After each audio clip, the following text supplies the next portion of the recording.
चलिए भाई, पिछली बार हमने पढ़ा था वैलेंस बॉन्ड थ्योरी, और वैलेंस बॉन्ड थ्योरी के अंदर जो ड्रॉबैक्स थे उनको दूर करने आया था, और वो था आपका क्रिस्टल फील्ड थ्योरी। ठीक है, तो आज हम पढ़ेंगे क्रिस्टल फील्ड थ्योरी, और क्रिस्टल फील्ड थ्योरी सबसे ज़्यादा इंपॉर्टेंट है। सारे सवाल जितने भी होते हैं वो क्रिस्टल फील्ड थ्योरी से आए हुए होते हैं। अगर कोऑर्डिनेशन में बात करें तो बहुत ज़्यादा सवाल आते हैं, बहुत ज़्यादा सवाल। अब CFT शॉर्ट में क्या नाम होगा इसका बताओ? CFT, और CFT का फुल फॉर्म बोलोगे तो क्या बोलोगे आप? Crystal field theory. क्या बोलोगे? Crystal field theory. क्या बोलोगे? Crystal field theory. क्या बोलोगे? Crystal field theory. अब देखो इधर, क्रिस्टल फील्ड थ्योरी की जब बात कर रहे हैं हम, तो पहला सवाल है किसने खोजा था?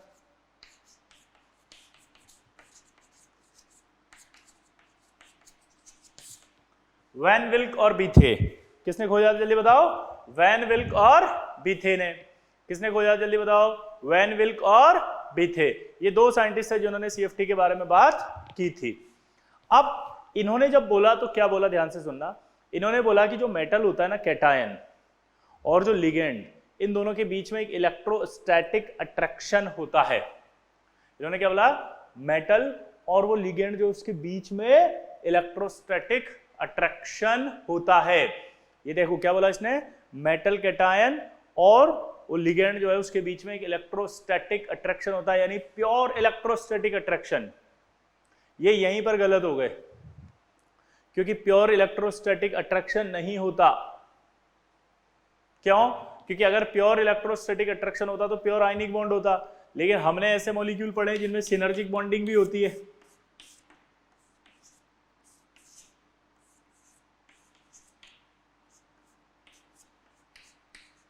इनमें सिनर्जिक बॉन्डिंग भी है, यानी कि पाई बॉन्ड भी है, अच्छा खासा पाई बॉन्ड है, और यहां मेटल कैटायन भी नहीं है। इसलिए बोला था मेटल कैटायन और लिगेंड के बीच में प्योर इलेक्ट्रोस्टैटिक फोर्स होता है।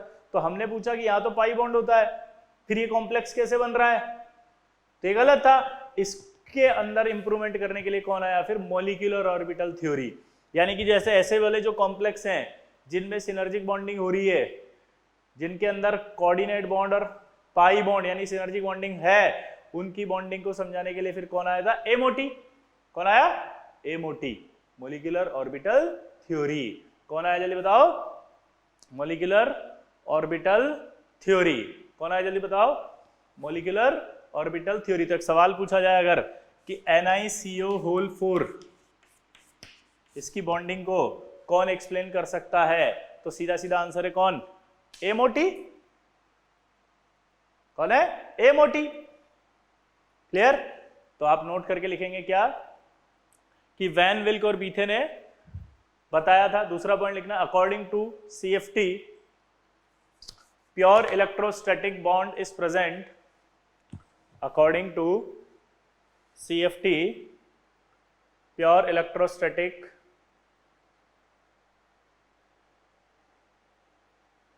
according to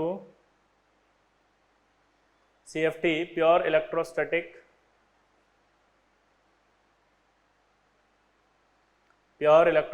attraction is present between pure electrostatic attraction is present between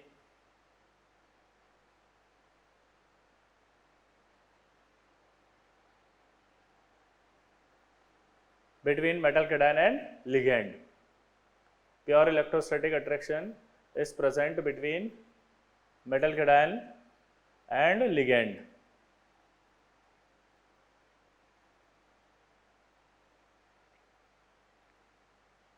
Metal cation and ligand. But it is not always true, because complex has synergic bonding.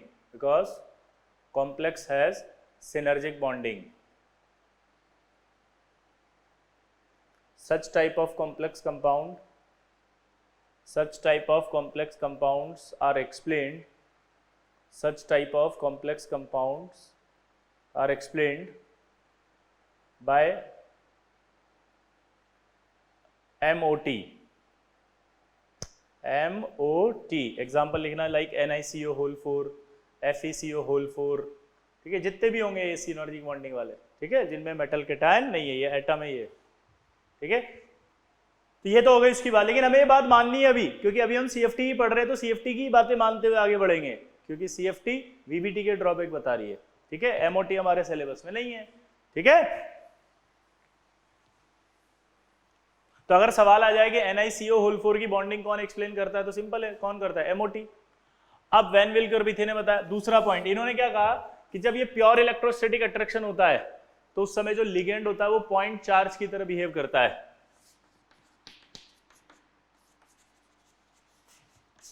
कौन सा? Negative ligand. जो negative ligand है वो किसकी तरह behave करेंगे? Point charge की तरह। और जो न्यूट्रल लिगेंड होंगे वो न्यूट्रल लिगेंड जो होंगे वो एज अ डाइपोल बिहेव करेंगे। जो आपके पॉइंट चार्ज होगा वो कैसा होगा? नेगेटिव लिगेंड की तरह बिहेव करेगा, पॉइंट चार्ज। और जो न्यूट्रल लिगेंड होगा वो किसकी तरह बिहेव करेगा? डाइपोल की तरह। डाइपोल जैसे अमोनिया, अगर आप अमोनिया पे लगाएंगे चार्ज तो यहां प्लस आना शुरू होगा, लेकिन यहां क्या आएगा? Minus minus minus. तो जब मेटल कैटायन उस न्यूट्रल लिगेंड को अपनी ओर खींचेगा या उस डाइपोल को अपनी ओर खींचेगा तो उस डाइपोल के नेगेटिव एंड से अपनी ओर खींचेगा। उस डाइपोल के नेगेटिव एंड से अपनी ओर खींचेगा। उस डाइपोल के नेगेटिव एंड से अपनी ओर खींचेगा। डाइपोल के नेगेटिव एंड से अपनी ओर खींचेगा।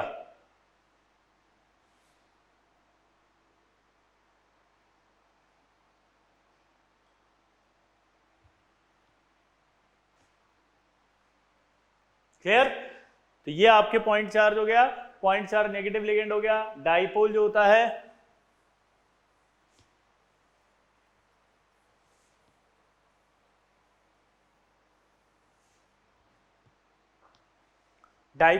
है उसके नेगेटिव एंड से खींचेगा। तो CFT ने क्या कहा? पहला कि CFT दिया वैन विल्क और बिथे ने। CFT के अकॉर्डिंग जो होता है प्योर इलेक्ट्रोस्टैटिक बॉन्ड होता है, but it is not always true because isomerism हो रही है। आइसोमेरिज्म एक कोवेलेंट कंपाउंड की प्रॉपर्टी है। सिनर्जिक बॉन्डिंग हो रही है, कोवेलेंट कंपाउंड की प्रॉपर्टी है। तो ये ऑलवेज ट्रू नहीं है, ठीक है, ऐसा कुछ नहीं है।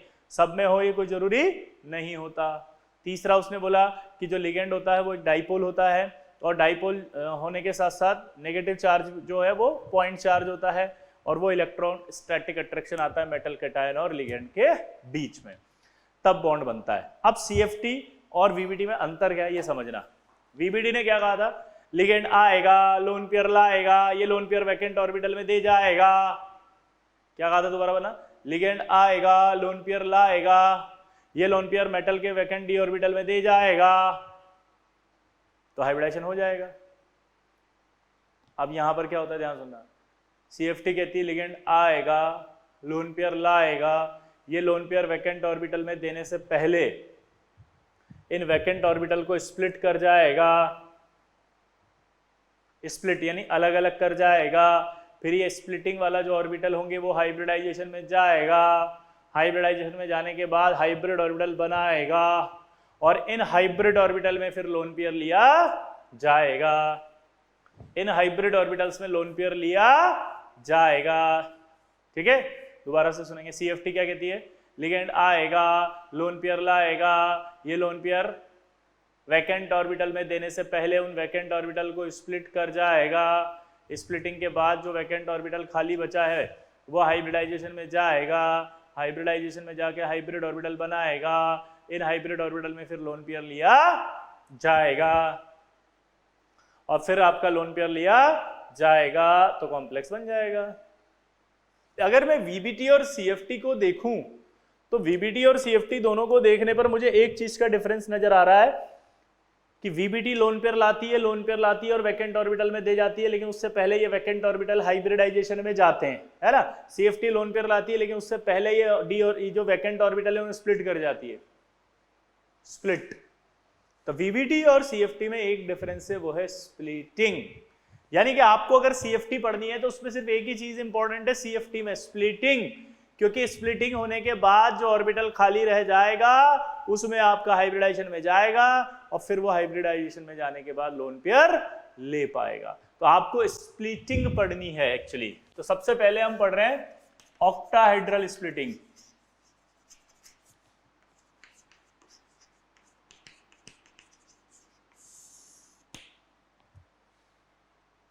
ऑक्टाहेड्रल स्प्लिटिंग, ठीक है।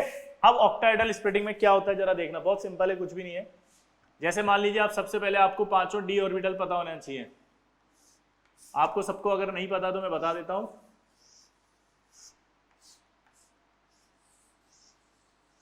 ये आपका x होता है, ये y होता है, तो ये dxy हो गया। ये आपका yz हो गया, तो ये dyz हो गया। ये आपका जो है वो xz हो गया।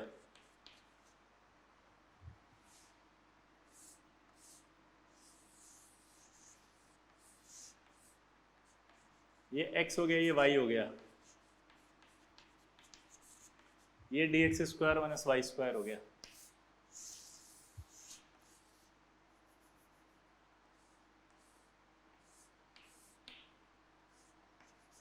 ये आपका dz स्क्वायर हो गया। ये आपका नॉन एक्सियल हो गया। ये डी ऑर्बिटल एक्सिस के बीच में है, देखो आप, ये डी ऑर्बिटल एक्सिस के बीच में है, ये डी ऑर्बिटल एक्सिस के बीच में है, ये डी ऑर्बिटल एक्सिस के बीच में है। तो ये आपके एक्सियल हुए, नॉन एक्सियल, ये सब हुए नॉन एक्सियल, और ये आपके एक्सिस के अंदर है, तो ये कौन से हुए, एक्सियल। अगर लोब या इलेक्ट्रॉन डेंसिटी एक्सिस पर पाई जाती है तो उस ऑर्बिटल को एक्सियल बोला जाता है। अगर लोब या इलेक्ट्रॉन डेंसिटी एक्सिस पर पाई जाती है तो उसे एक्सियल कहा जाता है,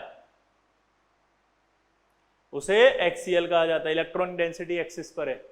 यहां देखोगे तो ये आपके कहां पाई जा रही है, एक्सिस के बीच में, और अगर ये एक्सिस के बीच में पाई जा रही है तो ये क्या होंगे, नॉन एक्सियल।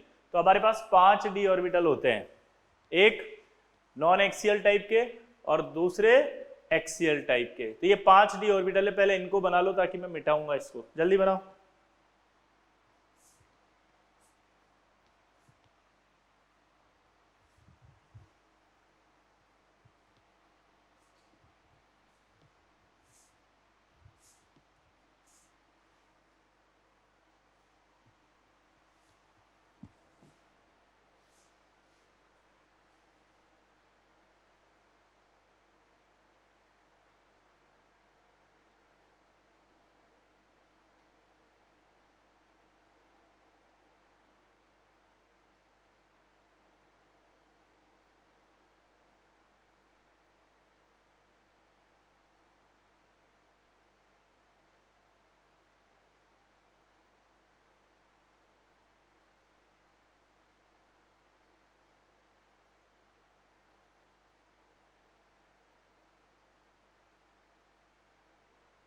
हो गया।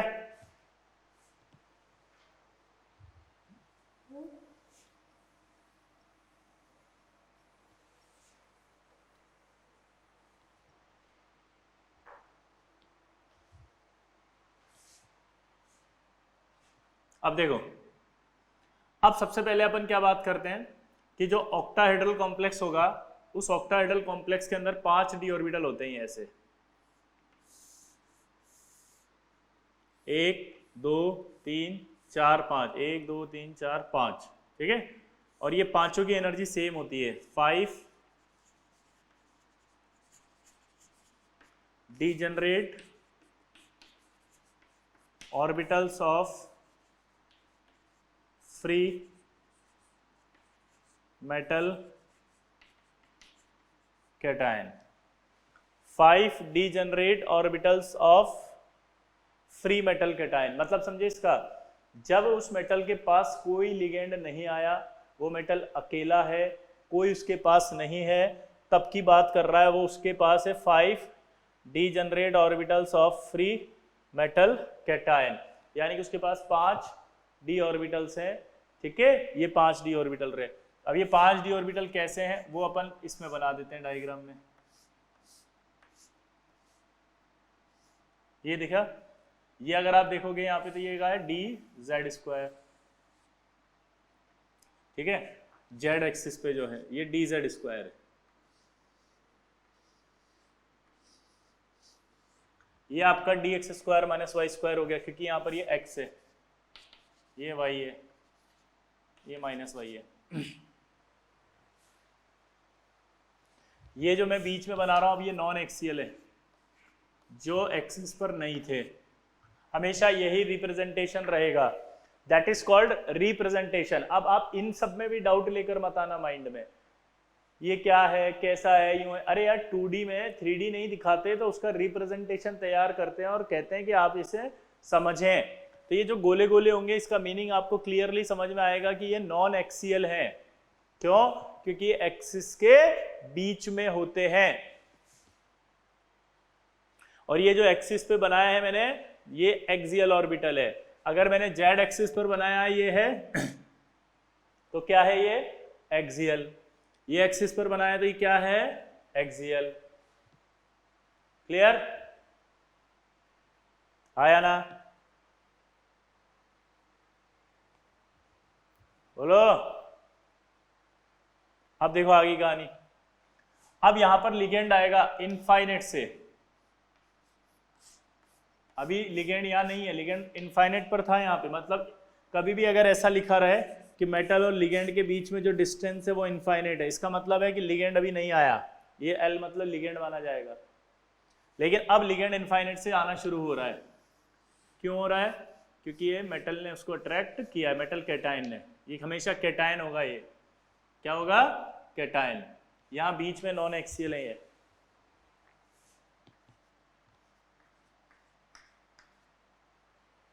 अब जब ये लिगेंड आएगा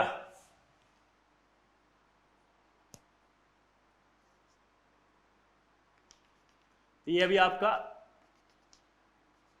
मैंने कहा ना इनफाइनेट से शुरू हुआ था आना।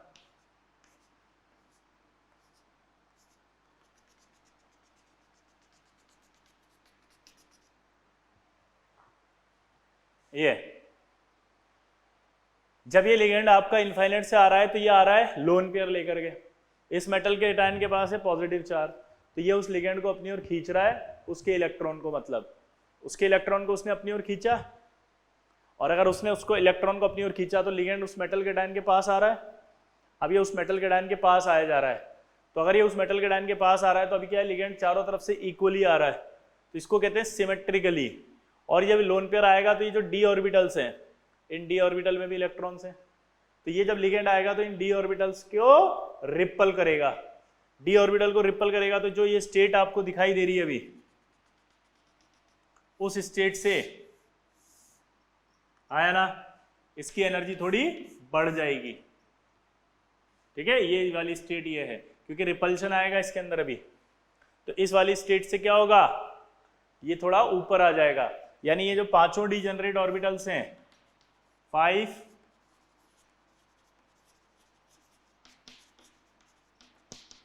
Degenerate orbitals of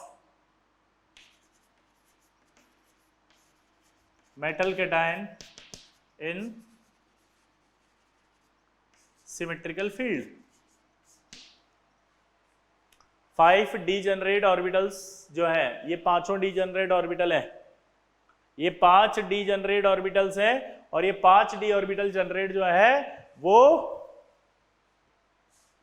metal cation के हैं, लेकिन सिमेट्रिकल फील्ड में है। किसमें है? Symmetrical field. Symmetrical field, symmetrical field में है ये 5 डी ऑर्बिटल। किसमें है ये? सिमेट्रिकल फील्ड में है। किसमें है? Symmetrical field. ये आपका सिमेट्रिकल फील्ड। लेकिन ये कॉम्प्लेक्स थोड़ी बनेगा अभी। कॉम्प्लेक्स बनने में तो सिचुएशन क्या होगी कि इस लिगेंड को पूरा मेटल के पास आना पड़ेगा।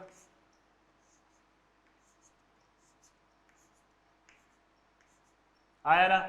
अब देखो ये आपका क्या है, dz, ये क्या है, dx² माइनस y², और ये क्या है, बीच में है ये।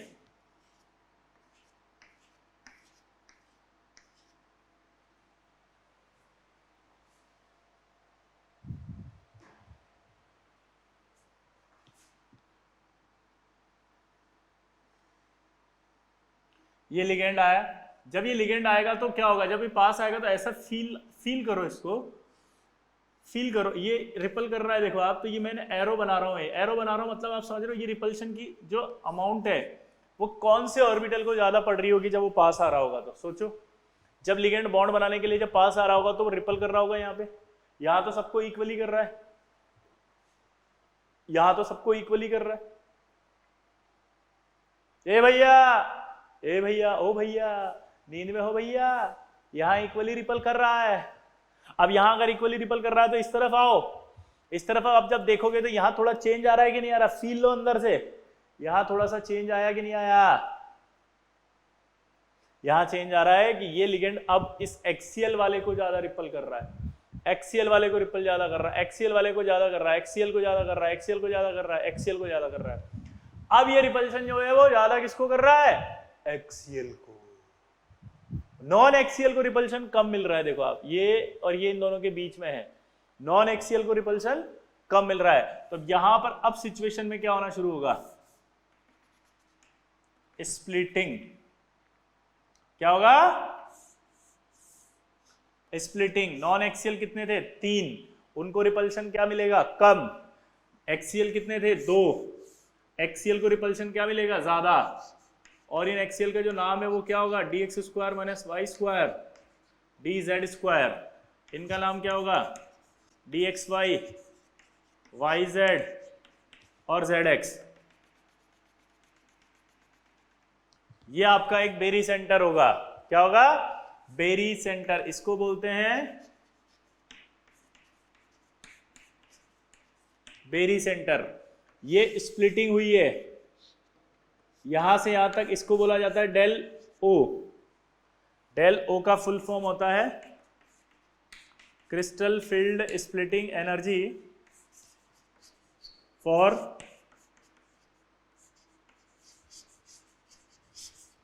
Octahedral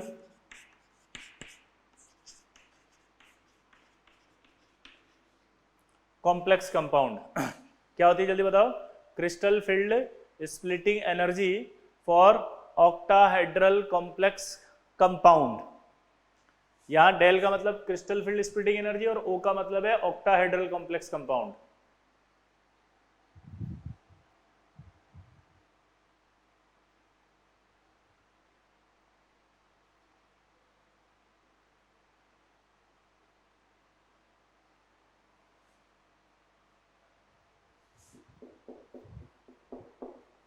clear. इन दोनों ऑर्बिटल को हम ईजी ऑर्बिटल भी कहते हैं और इन तीनों को हम T2G ऑर्बिटल भी कहते हैं। दोबारा बोलो, वो जो 2 ऑर्बिटल दिख रहे हैं उन दोनों को क्या कहते हैं, ईजी ऑर्बिटल, और ये जो 3 दिखाई दे रहे हैं इनको क्या कहते हैं अपन, T2G ऑर्बिटल। अब मैं भूल गया साला किसको ईजी और किसको T2G कहते हैं, तो कंफ्यूज हो गया मैं। तो अपने को कंफ्यूजन में नहीं आना, क्या बोला मैंने, अपने को कंफ्यूजन में नहीं आना, अपने को कंफ्यूजन में नहीं आना। और यहां देखोगे आप तो क्या दिखाई देगा, 1 2, तो 2 ऑर्बिटल है तो 2 आया, 1 2 3, यहां 3 है तो 1 2 3 आया। दोबारा बोलो, 1 2, 2 है तो ईजी, 3 है तो T2G, 3 है तो 3, 2 है तो 2, की पॉइंट लगाओ आंसर पाओ।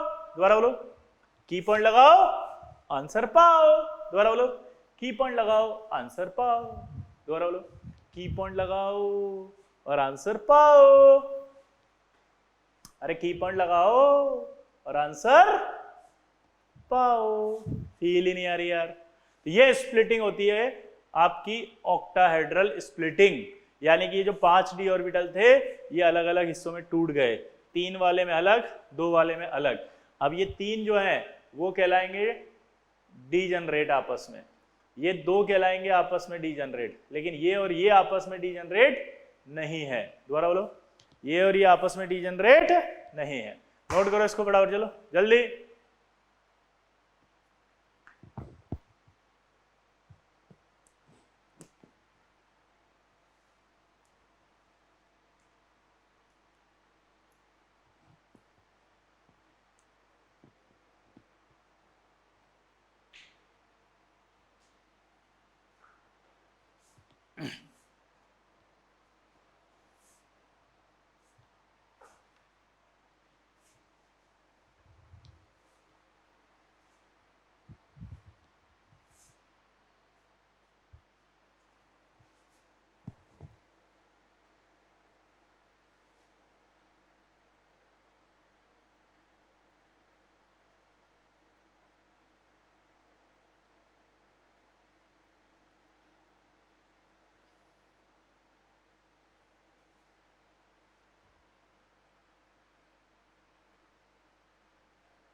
क्लियर?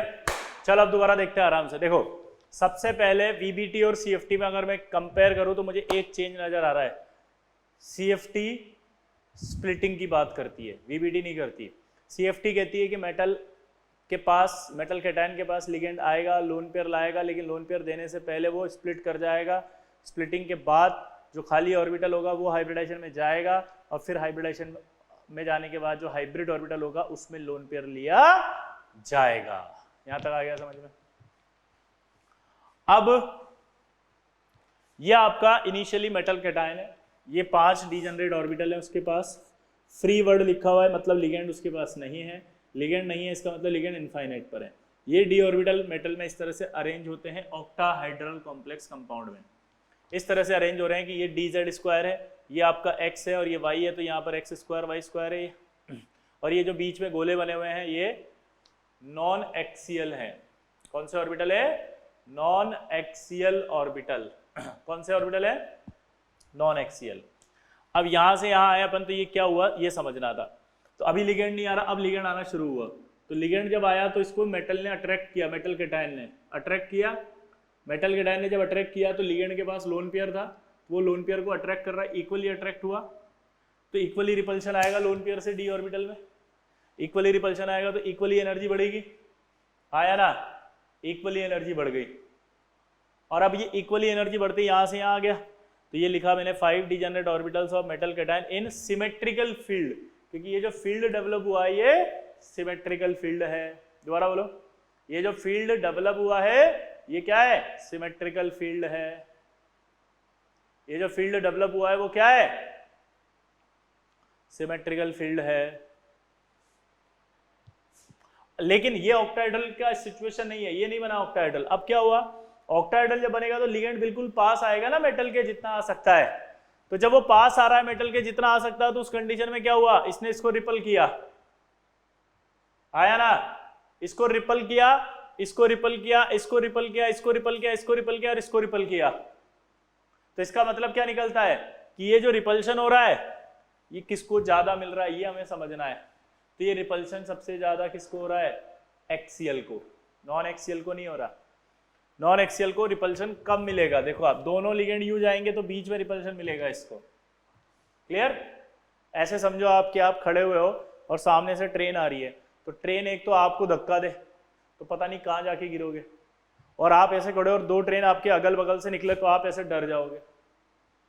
तो यहाँ ऐसा हुआ कि इस लिगेंड के लिए तो 2 ट्रेनें गई तो ये रिपल्शन मिला उसको, और इसके लिए तो ऐसा हुआ कि ट्रेन ने सीधा ही धक्का मारा है। तो धक्का ज्यादा किसको पड़ेगा? जिसको सामने से मार रहा है लिगेंड। तो सामने से पड़ती इनको, इसके लिए इनकी एनर्जी बढ़ गई, इनकी एनर्जी कम बढ़ी। अब यहाँ एक डाउट आएगा आपको डाउट ये आएगा कि सर इनकी एनर्जी बढ़ी, ये तो समझ में आ गया, लेकिन इनकी एनर्जी कम हुई ये नहीं समझ में आया, क्योंकि रिपल्शन तो इनको भी मिल रहा है, रिपल्शन इनको भी मिल रहा है। ये समझ में आ रहा है कि इनका रिपल्शन ज्यादा होना चाहिए, इनका रिपल्शन कम होना चाहिए, लेकिन आपने क्या किया? आपने तो इनको नीचे लिख दिया। हमें तो समझ में ही नहीं आया स्प्लिटिंग कैसे हुई। तो सुनो, जब भी ये डायग्राम बनेगा ये बनेगा इनिशियल और फाइनल, ये फर्स्ट होगा ये फाइनल होगा। तो आप ध्यान से देखोगे अगर, तो इसको आप जब बनाए तो आप थोड़ा सा इसमें इस तरह से समझना है कि ये जो ऑर्बिटल होगा इन 5 ऑर्बिटल से ये थोड़ा सा ऊपर होगा और इन 5 से ये थोड़ा ज्यादा ऊपर होगा, यानी जो स्टेट ये होगी उससे थोड़ा सा ज्यादा ऊपर ये है और इस स्टेट से बहुत ज्यादा ऊपर वो है, क्योंकि रिपल्शन यहां से कंसीडर होगा। ये जो स्टेट थी उस पर रिपल्शन लगा, उस पर रिपल्शन लगा, तो यहां पर आपका 3 डब्बे ऊपर गए बहुत ज्यादा, और यहाँ यहाँ रिपल्शन था 2 डब्बे ऊपर गए बहुत ज्यादा, और यहाँ रिपल्शन था 3 डब्बे गए थोड़े कम ऊपर। पॉइंट समझे? तो जब डायग्राम बनाते हैं तो क्या करते हैं कि ये थोड़े से ऊपर होते हैं और ये बहुत ज्यादा ऊपर होते हैं। तो सवाल ये पूछता है कि वो ज्यादा ऊपर क्यों है, तो आंसर देते हैं उसमें रिपल्शन ज्यादा लगा है। ये थोड़े से ऊपर क्यों है? क्योंकि इनमें रिपल्शन कम लगा है। क्लियर? तो एक डाउट तो आपका ये आएगा जो आपका कंप्लीट कर दिया मैंने। ये एक हाइपोथेटिकल स्टेट होती है बीच में, इसको कोई मतलब नहीं होता। ठीक है? अब एक डाउट जो मुझे आ रहा है उसका आंसर आप दो। ठीक है भावेश, पूनिया, मेरा ही डाउट का आंसर दोगे? नल्ले ए नल्लेवार अरेन सुबह, ठीक है। घोष बाबू केमन आछो? मौजा में? चलो, तो अब मुझे आंसर देना ध्यान से देख के। आशीष तेरे से पूछ रहा हूं, हाँ ठीक है। रेवती ठीक है बेटा, चलो तो कंटिन्यू करते हैं। अब डाउट हमारा आ रहा है वो ये कि सर हमने क्या कहा था कि जब भी सिस्टम में रिपल्शन होता है तो स्टेबिलिटी बढ़ती है कि घटती है? जब भी रिपल्शन होता है तो स्टेबिलिटी घटती है। दोबारा बोलो। जब भी रिपल्शन होता है तो स्टेबिलिटी घटती है। दोबारा बोलो। जब भी रिपल्शन होता है तो क्या होता है बताओ? जब भी रिपल्शन होगा तो स्टेबिलिटी घटेगी, ठीक है ना, हमेशा याद रखना। ये अभी इनिशियल स्टेट पे था, ये आपके क्या हुआ? फाइनल स्टेट आई। फाइनल स्टेट पे क्या आया? रिपल्शन आया। फाइनल स्टेट पर क्या आया? रिपल्शन। और रिपल्शन के बाद हम कह रहे हैं कॉम्प्लेक्स बन जाएगा। तो यार ये वाली बात मेरे को डाइजेस्ट ही नहीं हो रही कि सर ये इनिशियल स्टेट पर जब था और इस स्टेट से जब ये स्टेट आ रही है, ये स्टेट आने के बाद तो रिपल्शन आ रहा है, और अगर रिपल्शन आ रहा है तो कॉम्प्लेक्स बनेगा ही क्यों? जबकि रिपल्शन से तो स्टेबिलिटी कम होती है और हम कह रहे हैं कॉम्प्लेक्स की स्टेबिलिटी बढ़ती है। पॉइंट को समझे मैंने जो कहा कि अगर रिपल्शन होता है तो स्टेबिलिटी तो कम होती है, तो कॉम्प्लेक्स कैसे बन रहा है जबकि यहां तो रिपल्शन हो रहा है और स्प्लिटिंग हो रही है? कॉम्प्लेक्स कैसे बन रहा है इसकी फील नहीं आ रही मुझे। ये तो मतलब ऐसा हो गया रट लो, ये धक्का दिया ऊपर आ गया नीचे, अरे कैसे हो गया? रिपल्शन है। रिपल्शन जब भी होता है स्टेबिलिटी कम होती है, तो फिर तो कॉम्प्लेक्स की स्टेबिलिटी कम होनी चाहिए। किससे? इनिशियल स्टेट से। और अगर इनिशियल स्टेट से कम है स्टेबिलिटी प्रोडक्ट की तो प्रोडक्ट बनेगा ही नहीं, तो कॉम्प्लेक्स ही नहीं बनना चाहिए। सोचो।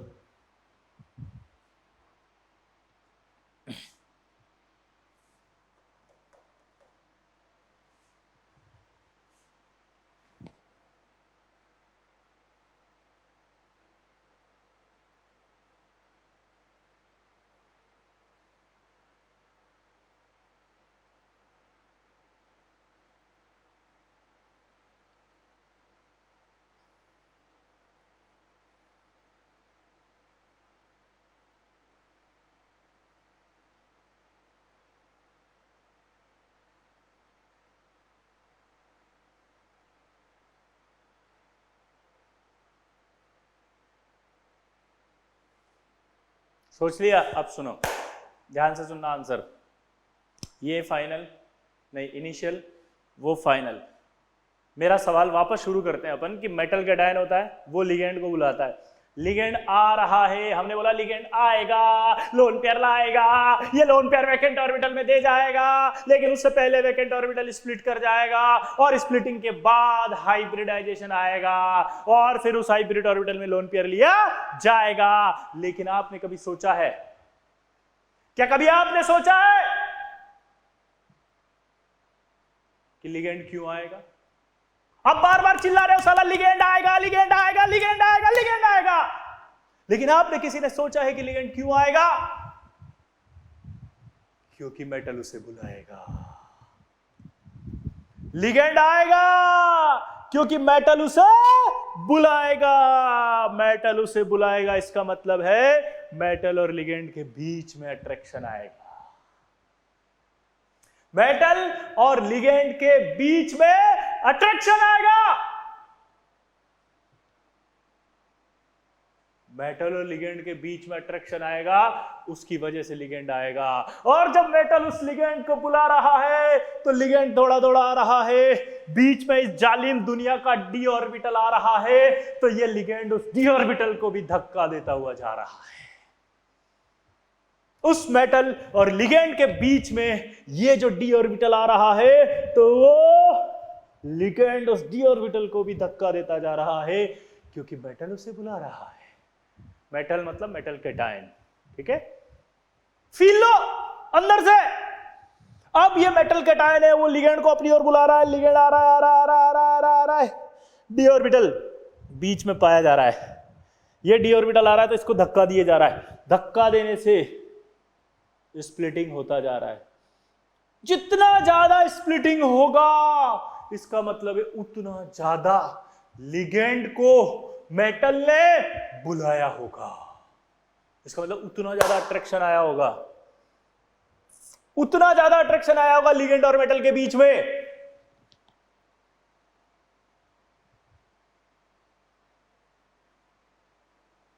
तो इसका मतलब जितनी ज्यादा स्प्लिटिंग होगी यहां पे, जितनी ज्यादा स्प्लिटिंग होगी, जितना ज्यादा स्प्लिट करेगा ये, उतना ज्यादा मेटल और लिगेंड के बीच में अट्रैक्शन है। और अगर मेटल और लिगेंड के बीच में अट्रैक्शन स्ट्रांग है तो कॉम्प्लेक्स भी स्टेबल होगा, कॉम्प्लेक्स स्टेबल होगा। तो जितनी ज्यादा स्प्लिटिंग होगी उतना ज्यादा कॉम्प्लेक्स स्टेबल होगा। तो यानी डायरेक्ट बोला जाता है कि अगर डेल ओ ज्यादा है तो स्टेबिलिटी ऑफ कॉम्प्लेक्स ज्यादा है, अगर डेल ओ ज्यादा है तो स्टेबिलिटी ऑफ कॉम्प्लेक्स भी ज्यादा है, अगर डेल ओ ज्यादा है तो स्टेबिलिटी ऑफ कॉम्प्लेक्स भी ज्यादा है। ये जो डायग्राम बनाया जाता है आज तक, ये डायग्राम सिर्फ और सिर्फ रिपल्शन को कंसीडर करते हुए बनाया गया है। अगर आप असली में डायग्राम बनाएंगे तो और मेटल और लिगेंड के इलेक्ट्रोस्टैटिक अट्रैक्शन को भी कंसीडर करेंगे तो ये डायग्राम यहां आ जाएगा नीचे, इस स्टेट से भी नीचे, यहां बनेगा फाइनल। ये यहां तक सिर्फ रिपल्शन कंसीडर करते हुए बनाया गया है। इस डायग्राम में कहीं भी मेटल और लिगेंड के बीच में जो अट्रैक्शन होता है उसे कंसीडर नहीं किया गया है। मेटल और लिगेंड के बीच में जो अट्रैक्शन है उसे कंसीडर नहीं किया गया है, उसे कंसीडर नहीं किया गया है। तो यहां से यहां तक अगर आते हैं तो ये सिर्फ इलेक्ट्रोस्टैटिक क्या होगा, ये इलेक्ट्रोस्टैटिक क्या होगा, रिपल्शन। और असली डायग्राम एक और होगा जिसके अंदर ये इसके नीचे आ जाएंगे, वो क्या होगा, इलेक्ट्रोस्टैटिक अट्रैक्शन भी कंसीडर किया है फिर आपने, ठीक है। तो इसलिए ये डायग्राम ऐसा बनता है, that is called splitting. Splitting की फील आई, नोट करके लिख लेना, जितनी ज्यादा स्प्लिटिंग होगी उतना ज्यादा कॉम्प्लेक्स स्टेबल होगा, क्योंकि उतना ज्यादा मेटल ने लिगेंड को अपने पास बुलाया होगा। देखो, जितनी ज्यादा स्प्लिटिंग होगी उतना ज्यादा कॉम्प्लेक्स स्टेबल होगा, क्योंकि लिगेंड मेटल कैटायन ने लिगेंड को उतना ज्यादा अपने पास बुलाया होगा। अब सिचुएशन को समझना,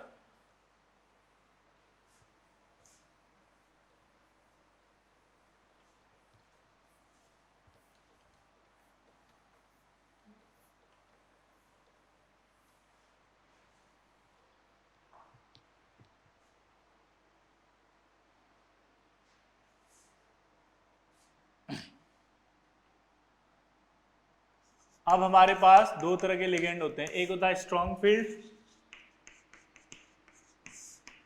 और एक होता है वीक फील्ड। स्ट्रॉन्ग फील्ड वो होगा जो स्प्लिटिंग ज्यादा करेगा, वीक फील्ड होगा जो स्प्लिटिंग कम करेगा। यानी कि अगर स्ट्रॉन्ग फील्ड आएगा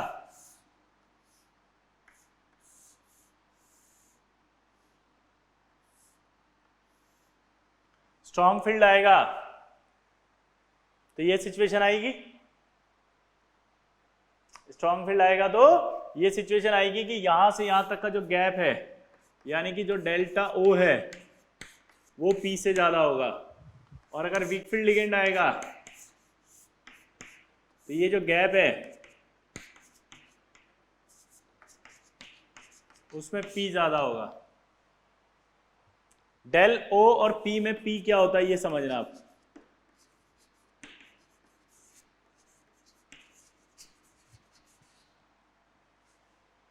पी होगा पेयरिंग एनर्जी, पी क्या होगा, पेयरिंग एनर्जी। पेयरिंग एनर्जी का मतलब क्या होता है, जैसे एक इलेक्ट्रॉन ये रहा, इस एक इलेक्ट्रॉन के लिए एक और इलेक्ट्रॉन को फिल करें, अगर अपन दोबारा बोलो, ये एक इलेक्ट्रॉन है, इस एक इलेक्ट्रॉन के लिए एक और इलेक्ट्रॉन फिल करें, तो जब इस इलेक्ट्रॉन के लिए एक और इलेक्ट्रॉन फिल करते हैं तो दो इलेक्ट्रॉन आते हैं, और जब ये दूसरा इलेक्ट्रॉन अंदर आया तो इसको कहते हैं पेयरिंग ऑफ इलेक्ट्रॉन्स। क्या आया? पेयरिंग। पेयरिंग करने में हमें एनर्जी देनी पड़ती है, क्यों? क्योंकि पेयरिंग करने में हमें एनर्जी देनी पड़ती है क्योंकि इस इलेक्ट्रॉन के साथ जब दूसरा इलेक्ट्रॉन रखोगे तो रिपल्शन होगा। क्लियर? तो यानी कि यहां अगर इलेक्ट्रॉन रखना है तब भी आपको एक एनर्जी देनी पड़ेगी, यहां से इलेक्ट्रॉन को अगर ऊपर ले जाना है तो आपको एनर्जी देनी पड़ेगी। तो हमेशा इलेक्ट्रॉन वही काम करता है जिसमें एनर्जी कम देनी पड़े। हमेशा इलेक्ट्रॉन वही काम करता है जिसमें एनर्जी कम देनी पड़े।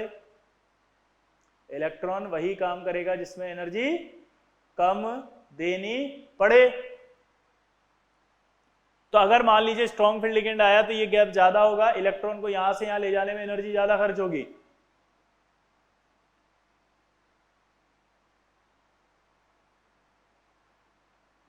और पेयरिंग करने में एनर्जी कम खर्च होगी।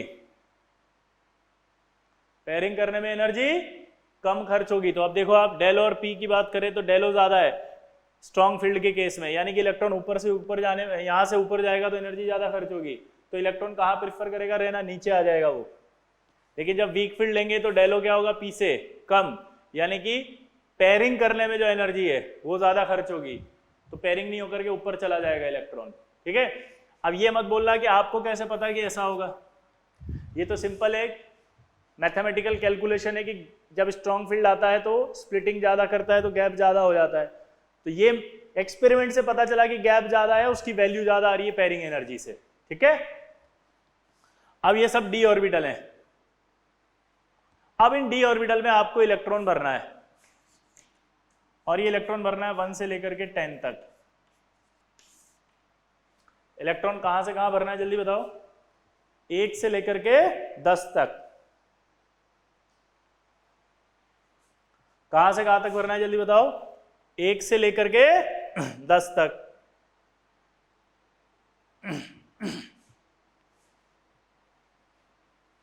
अब इलेक्ट्रॉन कैसे भरते हैं 1 से 10 तक? जरा देखो, यहां पर एक इलेक्ट्रॉन आएगा, एक, वहां पर कितना आएगा फिर? एक, यहां पर भी, सॉरी उसको छोड़ दो, पहले इसमें भरते हैं। अगर दूसरा इलेक्ट्रॉन भरना हो तो आपको याद है हंट्स रूल होता है। हंट्स रूल कहता है कि एक एक एक करके भरो इलेक्ट्रॉन्स को। तो हमने क्या करा? ये एक एक, तीसरा भरेंगे तब भी एक आएगा। अब चौथा भरना जब होगा तो एक ऑप्शन तो है वो नीचे जाए और एक ऑप्शन है ऊपर जाए। तो स्ट्रॉन्ग फील्ड के केस में क्या हो रहा है? ये ऊपर जाने में ज्यादा एनर्जी लगेगी, तो अगला चौथा इलेक्ट्रॉन नीचे आएगा, पांचवा भी नीचे आएगा, छठा भी नीचे आएगा, सातवां यहाँ आएगा, आठवां यहाँ आएगा, नवां यहाँ आएगा और 10वां यहाँ आएगा।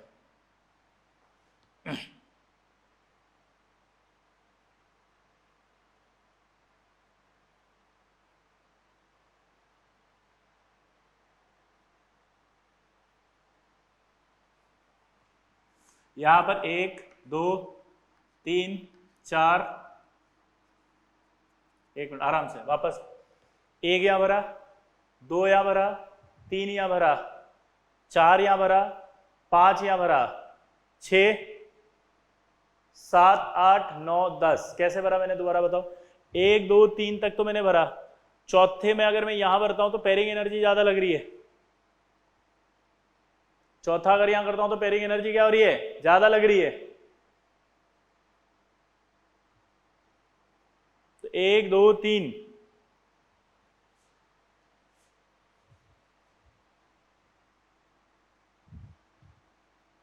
अब बताओ क्या करें?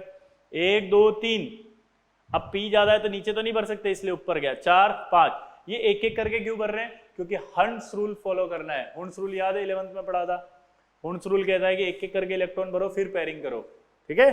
तो जरा इलेक्ट्रॉन भरना सीखो पहले, इसमें कैसे भरते हैं, जल्दी से भरो वापस। जब स्ट्रॉन्ग फील्ड आएगा तो कैसे भरोगे? चलो ट्राई करो। 10 इलेक्ट्रॉन भरने हैं अपने को। तो 1 2 3 4 5 6 7 8 9 10। चलो बताओ।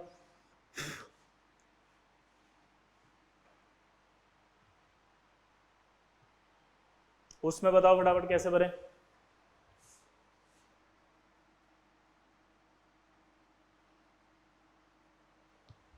तो क्या करें,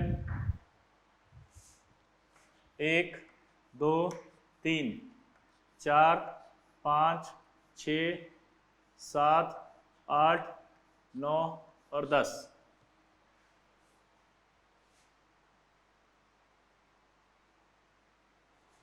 एक 2 3 4 5 6 7 8 9 10।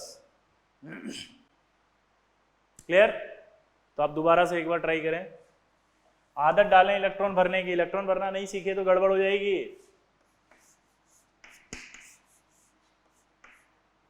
अब मैं ऐसे हवा में भरता हूं, अगर स्ट्रॉन्ग फील्ड होगा, हवा में भरना सीखो आंखों से। 1 2 3 4 5 6 7 8 9 10, ये स्ट्रॉन्ग फील्ड में भरा। वीक फील्ड में भरो, 1 2 3 4 5 6 7 8 9 10। दोबारा से ट्राई करें, 1 2 3 4 5 6 7 8 9 10। 1 2 3 4 5 6 7 8 9 10। क्लियर? तो अब इलेक्ट्रॉन भरने के बाद इसमें एक टर्म और आएगी,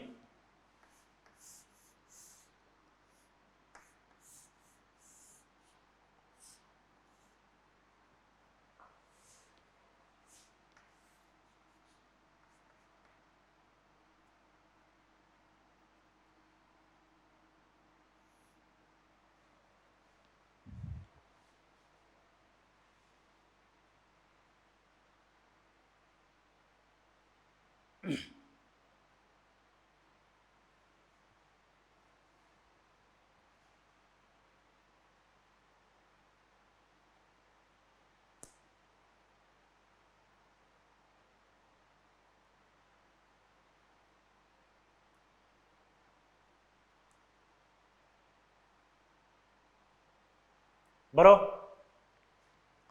1 2 3 4 5 6 7 8 9 10। ठीक है, वापस भरो।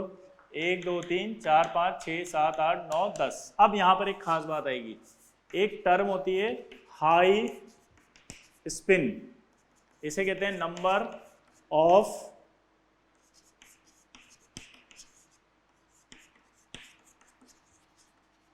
Unpaired electrons.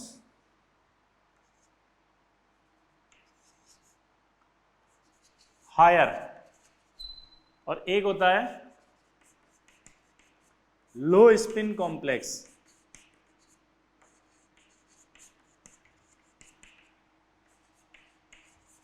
Number of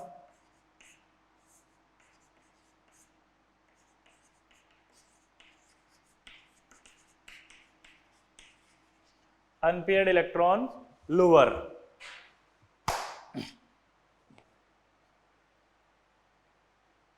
high spin complex होता है number of unpaired electrons higher हो।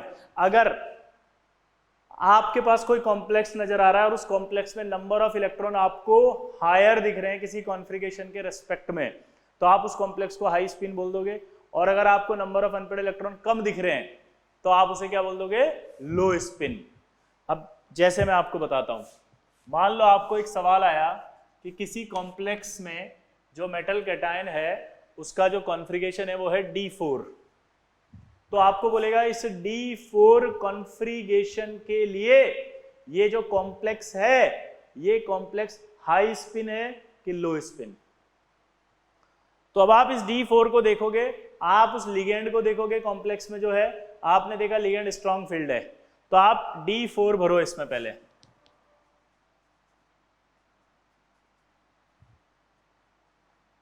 तो आप क्या करोगे, 1 2 3 4, आप यहां फोर्थ इलेक्ट्रॉन भर दोगे। जैसे आप यहां पर फोर्थ इलेक्ट्रॉन भरोगे तो आपके पास यहां अनपेयर्ड इलेक्ट्रॉन 2 दिखाई दे रहे हैं, अगर स्ट्रॉन्ग फील्ड कॉम्प्लेक्स होता तो। अगर आप यहां भरते, वीक फील्ड होता कॉम्प्लेक्स में, तो आप क्या बोलते कि नंबर ऑफ अनपेयर्ड इलेक्ट्रॉन कितने हैं, 4। तो आप बोलते कि यार ये अनपेयर्ड इलेक्ट्रॉन ज्यादा है या अनपेयर्ड इलेक्ट्रॉन कम है। यानी कि D4 कॉन्फ़िगरेशन जब भी आएगा, अगर कॉम्प्लेक्स में, इफ कॉम्प्लेक्स हैज SFL, तो वो हमेशा क्या कहलाएगा, लो स्पिन कॉम्प्लेक्स। और वो कह रहा है कि if complex has WFL then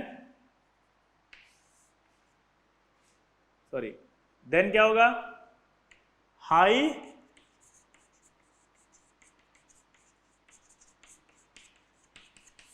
spin complex. इस P को मैं यहां से हटा देता हूं, P को ऊपर लिख देता हूं, P मतलब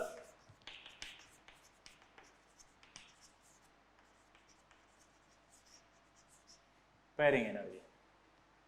आराम से समझे, अगर D4 कॉन्फ़िगरेशन है और वो कॉम्प्लेक्स के अंदर स्ट्रॉन्ग फील्ड लिगेंड है तो वो कॉम्प्लेक्स आपका कहलाएगा लो स्पिन कॉम्प्लेक्स। D4 कॉन्फ़िगरेशन है और कॉम्प्लेक्स के पास वीक फील्ड लिगेंड है तो फिर वो कॉम्प्लेक्स बन जाएगा high spin complex. High spin क्यों कहा, क्योंकि यहां नंबर ऑफ अनपेड इलेक्ट्रॉन ज्यादा है। लो स्पिन क्यों कहा, क्योंकि यहां नंबर ऑफ इलेक्ट्रॉन कम है। अब हम पूरा D1 से लेके D10 तक कैसे कैसे हो सकते हैं हाई स्पिन और लो स्पिन, वो सीखते हैं। ठीक है, तो चलिए शुरू करते हैं वापस से हाई स्पिन लो स्पिन। ठीक है, अगर सपोज किसी कॉम्प्लेक्स में D1 कॉन्फ़िगरेशन है, किसी कॉम्प्लेक्स में अगर मान लो D1 कॉन्फ़िगरेशन है, किसी कॉम्प्लेक्स में मान लो क्या है D1 कॉन्फ़िगरेशन, तो यहां 1 लिखा,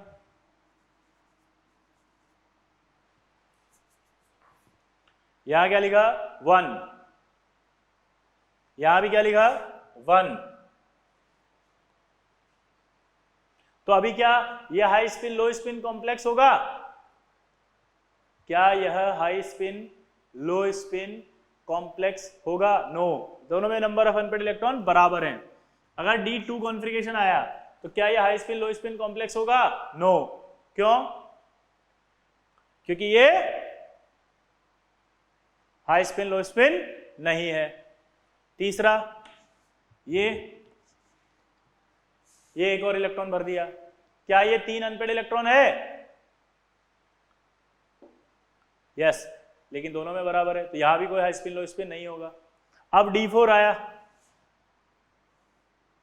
ये एक इलेक्ट्रॉन भर दिया, यहां पर एक इलेक्ट्रॉन गया। अब इसमें देखो अनपेड इलेक्ट्रॉन कितने हैं, 4, यहां देखो कितने हैं, 2, कितने अनपेड इलेक्ट्रॉन हुए, 4 या 2, इसका मतलब वहां ज्यादा है तो वो हाई स्पिन हुआ, ये लो स्पिन। D5 कॉन्फ़िगरेशन भरो, यहां आएगा, इसमें यहां आएगा, नंबर ऑफ अनपेड इलेक्ट्रॉन कितने हो गए 5, यहां कितने हो गए 1, तो इसका मतलब क्या हुआ, यहां लो स्पिन वहां हाई स्पिन। अगला इलेक्ट्रॉन भर दिया 6, यहां पर भी 6।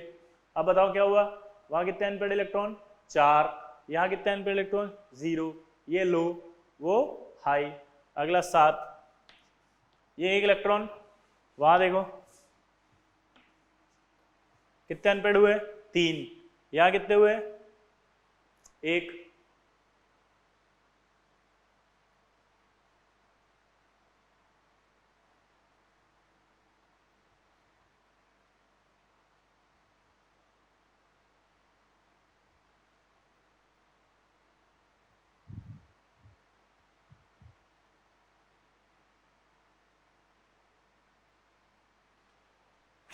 देखो 1 2 1 2 3 4 5 6 7 8। अब देखो फटाफट कितना हुआ, यहाँ पे यह हाई स्पिन है कि लो स्पिन, लो स्पिन, वो क्या हुआ हाई। अगला एक और 8, लेकिन अब देखो दोनों में नंबर ऑफ अनपेड इलेक्ट्रॉन क्या आ गए बराबर, तो ये भी बराबर आ गए, तो कोई लो स्पिन कोई हाई स्पिन नहीं। अगला भरो ए और ये क्या होगा, जल्दी बोलो, यहां देखो ये और ये। अब क्या करें, D10 वापस से नंबर ऑफ इलेक्ट्रॉन बराबर है, नंबर ऑफ अनपेड इलेक्ट्रॉन है ही नहीं, बराबर है सब कुछ, तो यहां भी हाई स्पिन लो स्पिन नहीं होगा। तो इसका मतलब क्या निकला, नोट कर लो इसको एक बार, हाई स्पिन क्या होता है जल्दी लिखो, फिर बताता हूं क्या मतलब निकला इसका।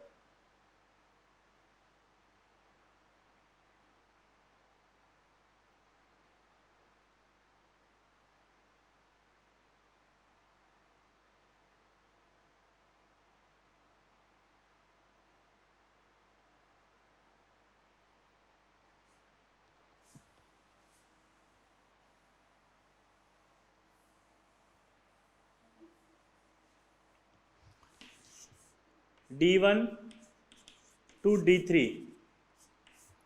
कॉन्फ़िगरेशन में, इफ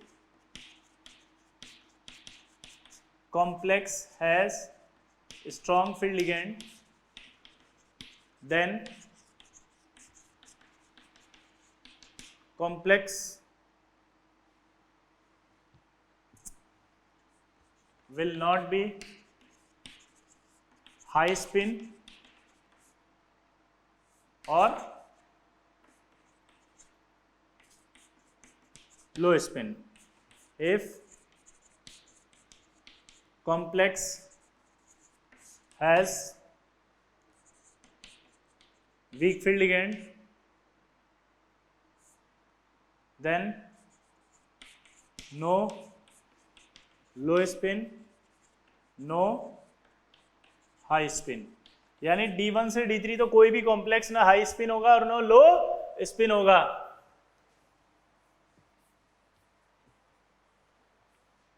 अब D4 से D7 की बात कर लो. If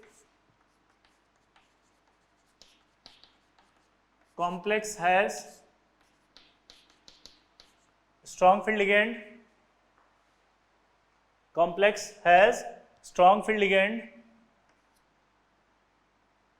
complex has strong field ligand, then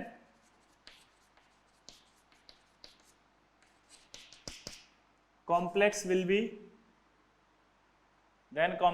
be बोलो क्या होगा, लो spin. if complex has weak field ligand, then complex will be high spin. अभी बताया आपको. तो अगर D4 से D7 कॉन्फ़िगरेशन आ गया और अगर स्ट्रॉन्ग फील्ड लिगेंड है कॉम्प्लेक्स में, तो फिर वो कॉम्प्लेक्स कैसा कहलाएगा, लो स्पिन कॉम्प्लेक्स.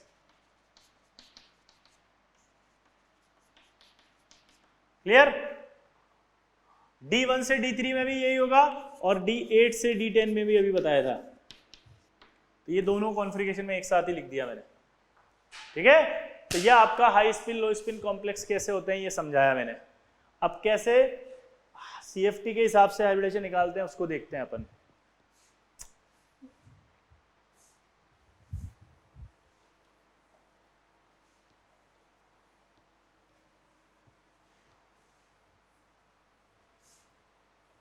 देखो, सपोज मान लो आपके पास एक कॉम्प्लेक्स आया कि K4FeCN6 का हाइब्रिडेशन निकाल के बताओ Fe का.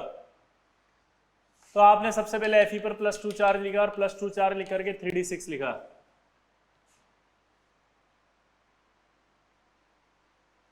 Fe +2 लिखा और क्या लिखा आपने, 3d6. अब ये d6 लिखने के बाद आपने देखा कि साइनाइड कैसा है, स्ट्रॉन्ग फील्ड लिगेंड, यानी कि डेल O क्या है, ज्यादा है P से, तो स्प्लिटिंग होगी पहले. तो ये आपने स्ट्रॉन्ग फील्ड लिगेंड है, कल बताया था मैंने, अमोनिया पिरिडीन डाई पिरिडीन बीच में फंस गया इन NO2CnCO, तो साइनाइड स्ट्रॉन्ग फील्ड लिगेंड है. स्ट्रॉन्ग फील्ड लिगेंड में आपको पता है डेल O ज्यादा होता है P से, ये स्प्लिटिंग आ गई. डेल O ज्यादा होता है P से, तो ये आपकी स्प्लिटिंग आ गई. अब आपको 6 इलेक्ट्रॉन भरने इसके अंदर. मैंने आपको 6 इलेक्ट्रॉन भरने का तरीका बताया था स्ट्रॉन्ग फील्ड के केस में. 1 2 3 4 5 6 ये तो खत्म हो गया, तो ये खाली हो गया. इसके बाद जो ऑर्बिटल आता है 3D के बाद वो 4s आता है, ये 4s, फिर 4p आता है, ये 4p. ये सारे खाली हैं. कितने डब्बे चाहिए मुझे, 6 लिगेंड है. 6 लिगेंड है तो 6 डब्बे चाहिए. तो 1 2 3 4 5 6 आ गया. 6 आ गया तो क्या आएगा, ये D2sp3. 6 आ गया तो क्या आएगा, ये D2sp3. फिर क्या आएगा, octahedral. D2sp3 octahedral. Octahedral के बाद क्या आएगा बताओ, इनर ऑर्बिटल μ0. इनर ऑर्बिटल क्यों आएगा, मैंने आपको बताया था अगर D पहले लिखा हो तो इनर ऑर्बिटल कहते हैं, वीबीडी में बोला था ना, और डी बाद में लिखा हो तो आउटर ऑर्बिटल बोल देते हैं। अब यहां पर आएगा हाई स्पिन है ये कॉम्प्लेक्स या लो स्पिन कॉम्प्लेक्स। तो आपको बताया था D6 हो, स्ट्रॉन्ग फील्ड लिगेंड हो, तो आपका जो कॉम्प्लेक्स होगा वो कैसा होगा, लो स्पिन। तो आपको लो स्पिन कॉम्प्लेक्स बोलना है यहां। क्या होगा ये, लो स्पिन कॉम्प्लेक्स। ठीक, तो इस प्रकार से हम स्पिन निकालते हैं कॉम्प्लेक्स का और हाइब्रिडाइजेशन निकालते हैं CFT से। आप इसको अच्छे से पढ़ेंगे ताकि हम नेक्स्ट क्लास में इसके सारे एग्जाम्पल्स अच्छे से कर सकें। प्रैक्टिस सेशन होगा इसका बहुत अच्छा, क्योंकि इससे सवाल बहुत सारे आते हैं। तो आई होप कि आप इसको अच्छे से लर्न करके ही बैठेंगे अगले लेक्चर को देखने। ठीक है, चलिए बाय बाय, टाटा।